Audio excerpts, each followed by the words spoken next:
અમદાવાદના સાણંદ તાલુકાના મોરૈયા ગામે બે ખાનગી કંપનીઓમાં અચાનક ભીષણ આગ ફાટી નીકળતા ચકચાર મચી ગઈ છે। આગ એટલી વિકરાળ છે કે તેના ધુમાડાના ગોટે ગોટા દૂર દૂર સુધી જોવા મળી રહ્યા છે।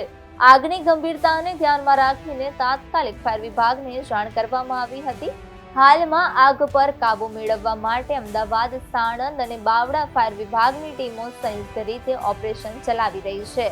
ફાયર ફાઇટરની 5 થી વધુ ગાડીઓ ઘટના સ્થળે પાણીનો મારો ચલાવી રહી છે। ઘટનાની જાણ થતાં જ ચાંગોદર પોલીસનો કાફલો પણ મોરૈયા પહોંચી ગયો છે। પોલીસે સુરક્ષાના ભાગરૂપે આસપાસનો વિસ્તાર ખાલી કરાવી દીધો છે અને આગ લાગવાનું ચોક્કસ કારણ જાણવા માટે તપાસ હાથ ધરી છે।